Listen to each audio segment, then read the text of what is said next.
नमस्कार, good morning दोस्तों। अब पढ़ रहे हैं अनार के बारे में।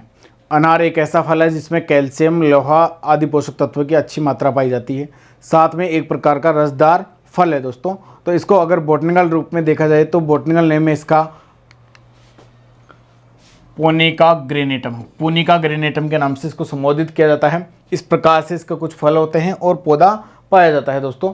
नेक्स्ट अपन बात करते हैं इसमें कुल कौन सा इसका, तो ये पुनिकेसी फैमिली से बिलोंग करता है कि पुनिकेसी फैमिली इसका क्या है, कुल है। नेक्स्ट अपन बात करते हैं दोस्तों गुणसूत्र संख्या की। तो 2n बराबर इसकी गुणसूत्र संख्या 2x 18 होती है। खाए जाने वाले भाग की अगर बात करें तो बीज का जो आवरण होता है जिसको एरिल के नाम से संबोधित किया जाता है दोस्तों, बीजीय आवरण इसका खाने के लिए काम में लिया जाता है। जहाँ तक बात करें उद्गम स्थान की, तो इसका उद्गम स्थान ईरान है दोस्तों। ईरान का पौधा है ये, ईरान से इसको लाया गया था। फल का प्रकार की बात करें तो इसका फल का प्रकार है बलुस्टा के नाम से इसको जाना जाता है, जिसका प्रकार सरस ही है। एक प्रकार से सरस फल के अंदर इसका बलुस्टा फल का प्रकार है। नेक्स्ट दोस्तों अपन बात करते हैं जलवायु एवं भूमि की। तो जलवायु और भूमि की बात करने से पहले अपन ये जानेंगे कि भारत देश के अंदर सर्वाधिक अनार का उत्पादन कहाँ होता है। तो भारत के अंदर सर्वाधिक अनार का उत्पादन महाराष्ट्र राज्य के अंदर होता है। इसके बाद में कर्नाटक, गुजरात और राजस्थान राज्य। राजस्थान की जहाँ तक बात आती है, काफ़ी बार ये क्वेश्चन पूछा गया कि राजस्थान में सबसे अधिक अनार का उत्पादन कहाँ होता है। तो राजस्थान के जालोर जिले के अंदर सबसे अधिक अनार का उत्पादन होता है। यहाँ से इसकी कुछ वेराइटियाँ भी निकली हुई है। जलवायु की जहाँ तक बात करें तो इसको उपोष्ण जलवायु दोस्तों पसंद है। ज़्यादा इसको पाले वाला मौसम भी पसंद नहीं है और ज़्यादा गर्मी भी इसको पसंद नहीं है। शुष्क मौसम की आवश्यकता होती है। भूमि की जहाँ तक बात करें 2 मीटर गहराई वाली भूमि इसके लिए उपयुक्त होती है और ज़्यादातर साधारण पीएच मान रही, मतलब पीएच मान 6.5 से 7.5 पीएच पर इसको आसानी से उगाया जा सकता है।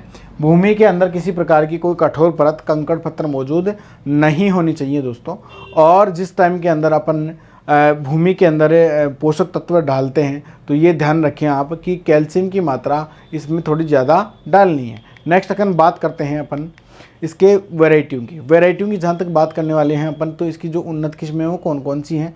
अनार की जो उन्नत किस्में हैं वो देखना कौन कौन सी है। पहली है नरम बीज वाली किस्में। कौन सी है? नरम बीज वाली किस्में, जो सॉफ्ट जिसमें दाना पाया जाता है वो कौन कौन सी है। गणेश है, जालोर सीडलेस, मृदुला है, जोधपुर रेड है, G13 के नाम से इसको जाना जाता है, एक G137 के नाम से। वर्तमान में गहरे लाल रंग की किस्म है कौन सी? G137। और बीज आवरण वाली है भगवा सिंदूरी। जो सिंदूरी किस्म है यह गहरे लाल रंग वाली किस्म है। तथा बीज आवरण क्या होता है इसका? काफ़ी अच्छा सख्त होता है। ये काफ़ी बार ये पूछी हुई वैरायटी है। एग्रीकल्चर सुपरवाइजर में भी इस वैरायटी के बारे में पूछा गया क्वेश्चन है और भारतवर्ष में उगाई जा रही ये वैरायटी प्रेजेंट टाइम में। आगे बात करते हैं दोस्तों अन्य किस्म की। तो अन्य किस्में कौन सी है? रक्ता है, कंदारी, मस्कट, ज्योति और GKV के 1 वैरायटी है। P26 है, सुपर भगवा, वंडर इत्यादि इसकी काफ़ी पॉपुलर किस्में हैं। जो भगवा वैरायटी है काफ़ी इंपॉर्टेंट वैरायटी है। नेक्स्ट अपन बात करते हैं दोस्तों प्रवर्धन की। तो इसका प्रवर्धन मुख्य रूप से 2 विधियों के माध्यम से लगा सकते हैं। एक तो कलम या कटिंग के माध्यम से इसको लगा सकते हैं और दूसरा कौन सा? गुट्ठी दाब के माध्यम से इसको लगा सकते हैं। कलम या कटिंग की जहाँ तक बात करते हैं तो इसको हार्डवुड या सेमी हार्डवुड कटिंग के माध्यम से लगाया जा सकता है। हार्डवुड कटिंग के माध्यम से कटिंग की लंबाई आपको 30 सेंटीमीटर की लेनी है तथा वही 45 डिग्री एंगल पे इसको लगाना है दोस्तों। कटिंग लगाने का कार्य फरवरी माह में संपन्न किया जाता है। आगे बात करते हैं गुट्ठी दाब की। तो जब गुट्ठी बांधते हैं, मतलब एयर लेयरिंग इसके अंदर करते हैं, तो उस कंडीशन में वर्षा ऋतु के अंदर गुट्ठी बांधने का काम किया जाता है। वो कैसे किया जाता है? मान लीजिए ये कोई वृक्ष है, इसकी एक डाली जा रही है और इसको अपन इस सांगो डाली को सेलेक्ट कर लेते हैं। इसका 3 से 4 सेंटीमीटर आकार में क्या उतार लेते हैं? छिलका उतार लेते हैं तथा यहाँ पर क्या करते हैं? अपन गोबर मिट्टी का मिश्रण बांध देते हैं और इसको नम रखते हैं। मोस घास या स्पेगनम घास बांध के इस नमी के कारण इसमें क्या होती है? जड़ें विकसित हो जाती हैं। थोड़े समय बाद में इसको काट के यहाँ से नए पौधे के रूप में अपन प्रत्यारोपित कर सकते हैं। नेक्स्ट दोस्तों अपन बात करते हैं पौधे लगाने की विधि। जब अपन बगीचे का रेखांकन करते हैं तो उस समय आपको पौधे से पौधे तथा कतार से कतार की दूरी 5 मीटर रखनी है। मतलब R/P जो डिस्टेंस है वो कितना रखना है? 5 मीटर का आपको रखना है।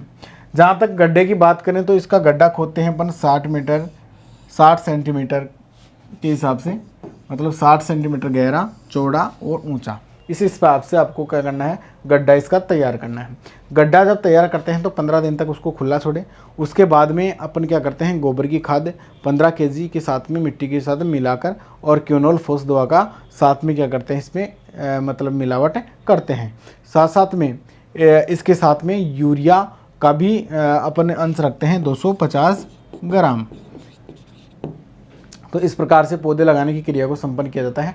पौधे ज़्यादातर शाम के समय लगाए जाते हैं और लगाने के तुरंत बाद आपको सिंचाई करनी है। नेक्स्ट अपन दोस्तों बात करते हैं सिंचाई की। सिंचाई ज़्यादातर इसमें ड्रिप विधि के माध्यम से करें, जिसको टपका विधि के नाम से या बूंद बूंद सिंचाई के नाम से जानते हैं दोस्तों। 7 से 8 दिन के अंतराल पर ग्रीष्म ऋतु में इसको सिंचाई की आवश्यकता रहती है तथा 12 से 13 दिन के अंतराल पर इसको सर्दी ऋतु में आवश्यकता रहती है। जब पौधा फल बनाता है तब उस टाइम में इसमें नियमित सिंचाई की आवश्यकता पड़ती है। पुष्पन के तुरंत बाद सिंचाई की संख्या में आपको क्या करना है, वृद्धि कर देनी है दोस्तों। नेक्स्ट अपन बात करते हैं अंतरासस्यन की। तो इसमें जो खरपतवार होते हैं उनका प्रकोप आपको कम से कम रखना है। खरपतवारों को चाहे भौतिक, रासायनिक या यांत्रिक विधि किसी के माध्यम से आपको क्या करना है, नष्ट कर देना है। और आगे बात करें दोस्तों, इसके बीच बीच में अपन जैसे कि अनार का फल एक बार 5 से 6 वर्ष में फल देना प्रारंभ करता है। वैसे हाइब्रिड जो वैरायटियाँ आजकल 2 से 3 साल में फल देना प्रारंभ कर दिया है, लेकिन फिर भी बगीचे में आर्थिक नुकसान न हो इसलिए अपन क्या कर सकते हैं, बीज के अंदर एग्रोनॉमिक क्रॉप भी उगा सकते हैं। नेक्स्ट अपन बात करते हैं दोस्तों सदाई और कटाई की। प्रारंभिक अवस्था में पौधे को सीधा बढ़ने दिया जाता है, फिर उसके बाद में पार्श्व में इसकी वृद्धि होने दी जाती है। बात करते हैं प्रूनिंग की। प्रूनिंग की जहाँ तक बात करते हैं तो इसके अंदर जो शाखाएँ हैं रोगग्रस्त उनको हटा देते हैं। 2 शाखाओं के मध्य दूरी 15 से 20 सेंटीमीटर की आपको क्या करनी है, रखनी है दोस्तों।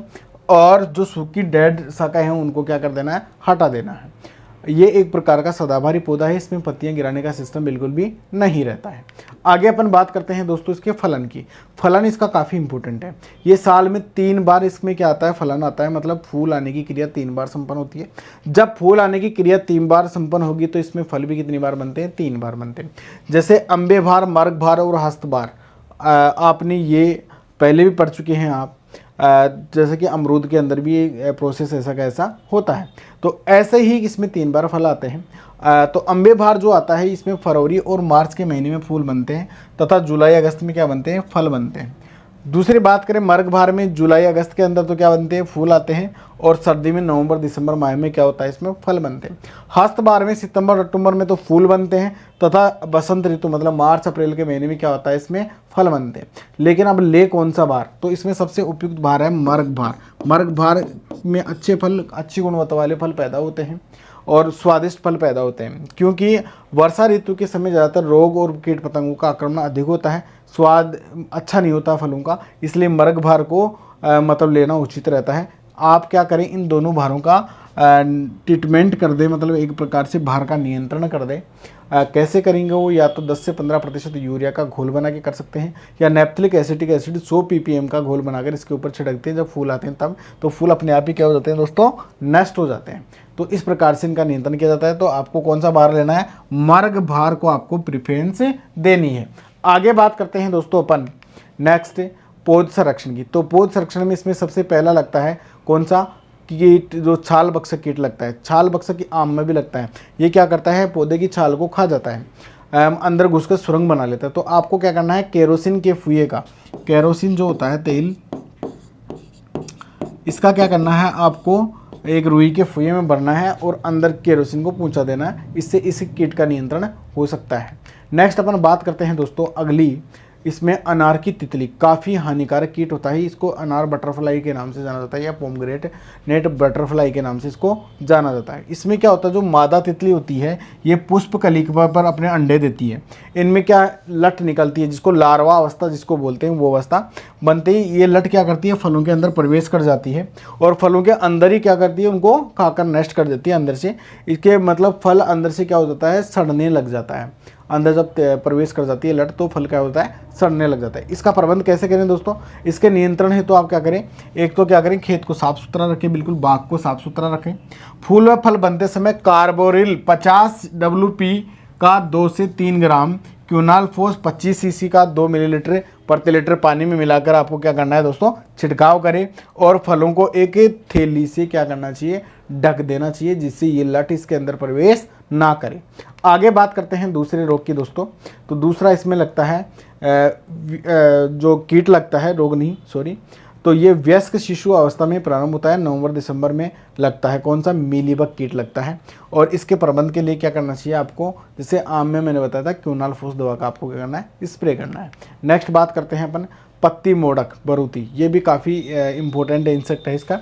ये क्या करता है? सितंबर माह में ये बरूती के प्रकोप से पत्तियां क्या हो जाती हैं? सिकुड़ जाती हैं और पौधे की बढ़वार तथा फलन पर बुरी तरीके से प्रभाव पड़ता है। इसके नियंत्रण के लिए आपको क्या करना है? इसके नियंत्रण हेतु सितंबर माह में क्यूनाल फोस 25 सीसी 2 ml प्रति लीटर पानी में मिलाकर इसका छिड़काव करना चाहिए और दूसरा छिड़काव 15 दिन के बाद में आपको रिपीट करना चाहिए। नेक्स्ट अपन बात करते हैं दोस्तों कीट व्याधियों के अंदर पत्ती धब्बा सड़न रोग। ये काफ़ी इंपॉर्टेंट रोग है इसका। ये वर्षा ऋतु जब शुरू होती है तब पत्तियों पर छोटे छोटे भूरे रंग के क्या हो जाते हैं? धब्बे बन जाते हैं। तो उसके बाद में धब्बे क्या होते हैं? बाद में काले रंग में परिवर्तित हो जाते हैं। तो ये काफ़ी हानिकारक रोग है इसका। तो इसके नियंत्रण के लिए आपको क्या करें? वातावरण में अधिक नमी होने पर फल व कलिकाओं पर काले धब्बे बन जाते हैं तथा धीरे धीरे रोगी पौधे क्या होते हैं? सड़ जाते हैं। तो इसके नियंत्रण के लिए आपको टॉप्सिन M 1 ग्राम या जाइनेब 2 ग्राम प्रति लीटर पानी में मिलाकर आपको क्या करना है? छिड़काव करना है। 15 दिन के अंतराल पर इसको रिपीट करना है। आगे दोस्तों अपन बात करते हैं जीवाणु धब्बा की। जीवाणु जो धब्बा रखता है ये जेंथोमोनास एक्सोनोपोडिस कवक के कारण होता है, जो पोनिकेसी फैमिली है, मतलब पोनिकेसी इसकी क्या है? स्पीसीज है। आगे बात करते हैं ये क्या करता है? पत्तियां, टहनियों और फलों पर भूरे रंग के क्या करता है? तेलीय धब्बे पैदा कर देता है। इसके साथ साथ बाद में ये धब्बे क्या हो जाते हैं? भूरे रंग में परिवर्तित होकर फल को क्या होता है? फल इससे फट जाता है दोस्तों। और इसमें इस रोग के नियंत्रण के लिए आपको क्या करना है? इस रोग के नियंत्रण के लिए स्वस्थ पौधों के चयन के साथ साथ में कॉपर ऑक्सीक्लोराइड 3 ग्राम प्रति लीटर पानी में या स्ट्रेप्टोसाइक्लिन 250 ppm का क्या करें? अपन घोल बनाकर पौधों के ऊपर छिड़काव करते हैं। खेत में खरपतवारों को मुक्त करना चाहिए, मतलब मुक्त रखना चाहिए, किसी प्रकार की कोई गंदगी नहीं रहनी चाहिए, क्योंकि खरपतवार इन रोगों के जो पैथोजेंस होते हैं उनको शरण देते हैं। नेक्स्ट अपन बात करते हैं दोस्तों आगे की तरफ फलों का फटना। ये ज़्यादातर अनार की मुख्य कॉमन समस्या है। जैसे कि इस इमेज में दे रखा है, फल इस प्रकार से फट जाते हैं लास्ट अंतिम अवस्था में जब पहुंचते हैं। ये ज़्यादातर बोरोन पोषक तत्व की कमी के कारण होता है। बोरोन पोषक तत्व की कमी के कारण होता है। तो आप क्या करें? 0.2% बोरेक्स का स्प्रे करते हैं इसके लिए जब फल बनते हैं उसी समय, या ज़्यादातर अनियमित सिंचाई के कारण ये होता है। नेक्स्ट अपन बात करते हैं तुड़ाई उपज की। जब फल हरे रंग से पीले रंग और गुलाबी रंग में परिवर्तित होने लग जाते हैं, मतलब अपन एक तरीके से मेटेलिक साउंड, जैसे हाथ से ऐसे टच करके देखते हैं अपन, तो उसमें अगर एक मेटेलिक धात्विक आवाज़ आने लगती है तब फलों को क्या करते हैं? अपन तोड़ लेते हैं। जब पुष्पन के 5 से 6 महीने बाद में फल अच्छे से प्रकार से तैयार हो जाते हैं। एक 5 से 6 साल का पौधा लगभग 20 से 22 kg फल उत्पादन कर लेता है। एक पौधा 20 से 22 kg फल का उत्पादन कर लेता है और इसको फलों को 4.5 डिग्री सेंटीग्रेड तापमान पर तथा 90% अपेक्षित आर्द्रता पर 1 से 1.5 महीने तक भंडारित रखा जा सकता है। तो इस प्रकार से आपके अनार का फल ये कंप्लीट हो चुका है और आपको अच्छे से इसको याद करना है दोस्तों।